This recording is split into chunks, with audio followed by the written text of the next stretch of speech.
Good morning, students. Today we have to discuss about a new topic, that is nitrogen fixation.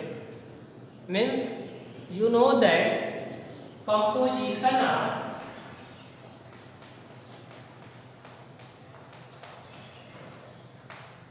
air in which the amount of nitrogen is 78 percentage, but we cannot use this nitrogen directly. It means there is need of fixation of this atmospheric nitrogen which is present in excess amount in atmosphere. So microorganisms such as bacteria, rhizobium,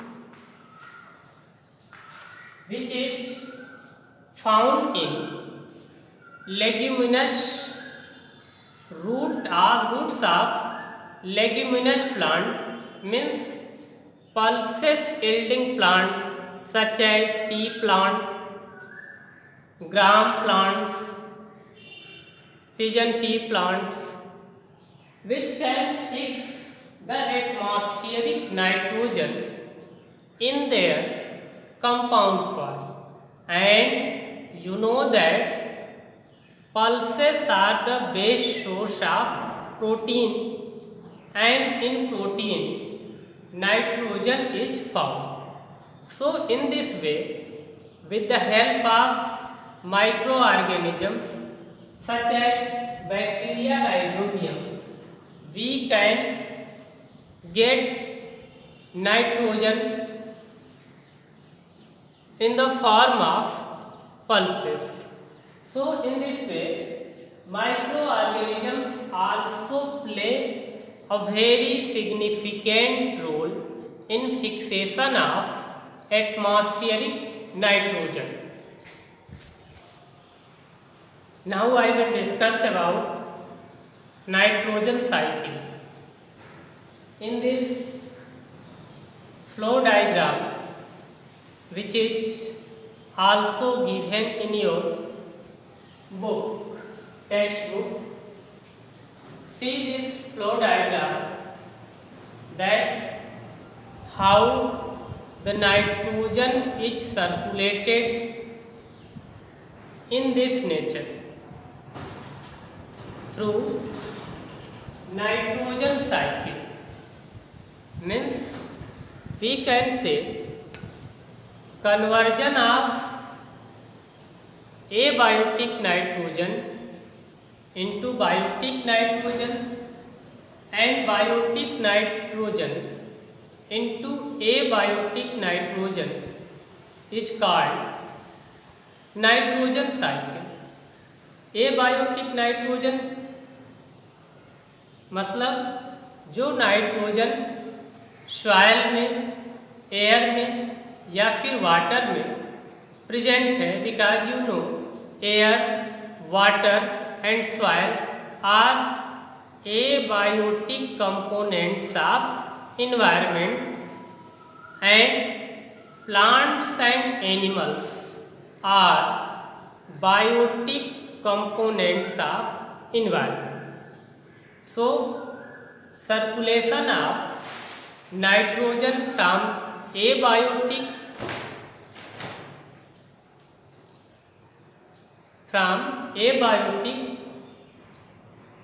to biotic or from biotic to abiotic is called nitrogen cycle. How the nitrogen cycle takes place in this nature? Here you see, first is atmospheric nitrogen, means the nitrogen which is present in atmosphere, that is 78%. and you know we cannot utilize this nitrogen directly.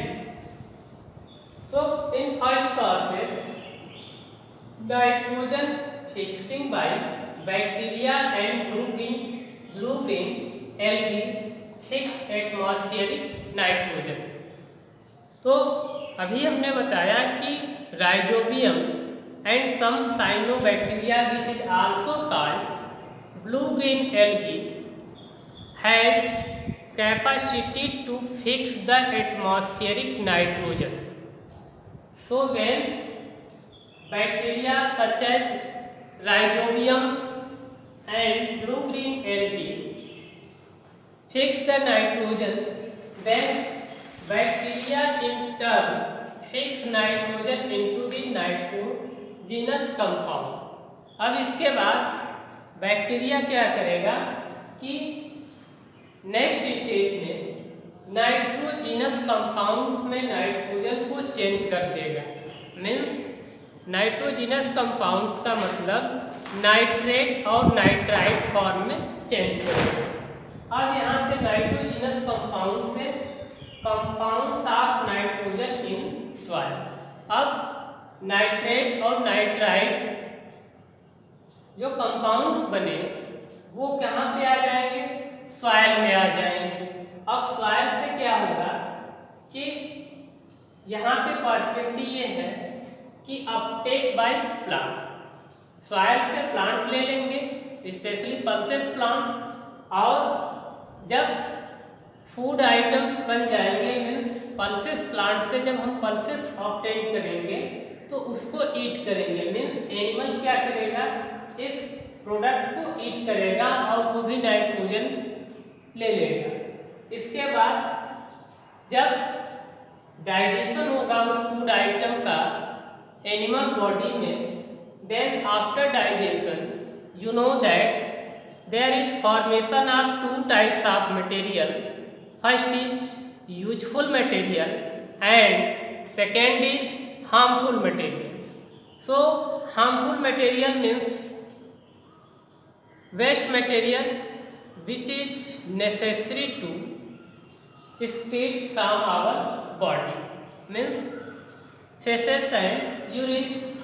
तो nitrogen waste from the excretion and breath, excretion के through भी आएगा और कुछ organism की जो death हो गई वो भी उसमें भी नाइट्रोजन उनकी बॉडी में है. और फिर क्या वो बैक्टीरिया के थ्रू या फिर डिकम्पोजिशन के थ्रू फिर कंपाउंड्स ऑफ नाइट्रोजन में फिर सॉइल में उसी तरह से चली जाएगी. अब यहाँ से देखिए ये प्रोसेस हो गया. अब सॉइल से फिर क्या bacteria turn the compounds of nitrogen into gaseous nitrogen. और यही बैक्टीरिया क्या करेंगे कि फिर जो कंपाउंड्स नाइट्रेट और नाइट्राइट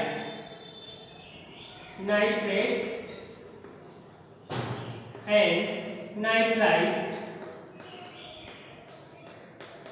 बने थे उनको फिर गैसियस नाइट्रोजन में ब्रेक कर दिए और फिर गैसियस नाइट्रोजन कहाँ पे चली गई? एटमॉस्फेयर में in the form of nitrogen gas. अब nitrogen can fix by lightning fixes nitrogen. Means जो थंडर स्टॉर्म और लाइटनिंग होती है ड्यूरिंग रेनी सीजन, तो उससे भी एटमॉस्फेयर की नाइट्रोजन फिक्स हो जाती है. और फिक्स होने के बाद फिर compound of nitrogen means nitrate और नाइट्रेट के फॉर्म में सॉइल में ऐड होगी. अब सॉइल से प्लांट लेंगे, प्लांट के लेने के बाद जो प्लांट प्रोडक्ट बनेगा मीन्स जो ग्रेन्स बनेंगे स्पेशली पल्सेस, उसको एनिमल ईट करेगा. ईट करने के बाद उसका डाइजेशन कर लेगा. डाइजेशन करने के बाद एक्सक्रीशन होगा. अगर एनिमल्स की डेथ होती है तो अभी उसके बॉडी में नाइट्रोजन है और फिर डिसइंटीग्रेशन के थ्रू और डिकम्पोजिशन के थ्रू वो नाइट्रोजन फिर आपके सॉइल में मिक्स हो जाएगी. और उसके बाद बैक्टीरिया सॉइल से में जो नाइट्रोजन नाइट्रेट और नाइट्राइट के फॉर्म में था फिर इसको गैसियस नाइट्रोजन में चेंज करेंगे. और इसके बाद फिर गैसियस नाइट्रोजन एटमॉस्फेयर में उसी तरह से चली जाएगी। So it is are about the nitrogen cycle. Nitrogen cycle कहने का मतलब कि जो एबायोटिक नाइट्रोजन है, मीन्स जो एयर, वाटर और सॉइल में जो नाइट्रोजन प्रेजेंट है नॉन लिविंग कंपोनेंट्स में, वो कैसे लिविंग में जाती है और फिर लिविंग से फिर नॉन लिविंग में कैसे चली जाती है। तो it is are about the nitrogen cycle. In nitrogen cycle you have seen that there are different paths of conversion of gaseous nitrogen in their compounds with the help of microorganism, especially bacteria, rhizobium and blue green algae means cyanobacteria, which help in conversion of atmospheric nitrogen into compounds of nitrogen through different processes. So